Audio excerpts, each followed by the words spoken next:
Hi, welcome. This video is about the future of online learning and I hope you're going to love it. Today I'm going to explain, analyze and offer recommendation on how to improve the OECD Future of Education 2030 or the OECD Learning Compass 2030 and also some ideas from the UNESCO Sustainable Development Goal for Vision. The AAR cycle is an integral aspect of the learning process. And each phase of the cycle reinforces the other. In the anticipation phase, learners must be proactive. They have to anticipate the future outcomes and consequences of their learning experience to avoid being overwhelmed by future uncertainties. It is required that learners do not depend on their own ideas and beliefs, but also to consider the perspective of others. In the action phase, learners have to be circumspect and to indulge in actions that are directed towards their well-being and those of others. Given the fact that neutral actions could lead to unwelcome consequences, it is good that actions be intentional and responsible.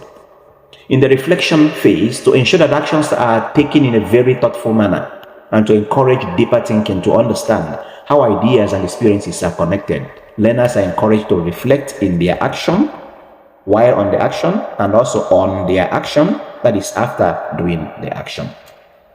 Reflection promotes critical thinking and evaluation which are necessary for the learner to gain mastery of the future, having a sense of direction and agency, which is the power to think and act intentionally rather than being a passive recipient of ideas from the teacher or from the curriculum. The AAR iterative cycle, from my own perspective, is mostly applicable in higher education, where the goal of education is to encourage critical and reflective learning. But it can also be developed in children in greater schools by designing the curriculum to enable teachers to guide them to gain that level of independence in thinking.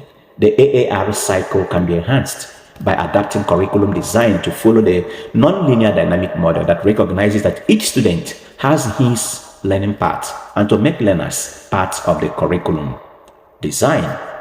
The UNESCO Incheon Declaration encouraged these flexible learning paths as a way to promote lifelong learning opportunities that will promote equity and equality in education. In conclusion, Forani et al. 2019 argues that responsive teacher education should integrate diversity into the curriculum approach and approach diversity as an asset, link theory and practice, create spaces for action and reflection, study and participation in handling diversity, and incorporate relevant technologies in innovative teaching. Thank you.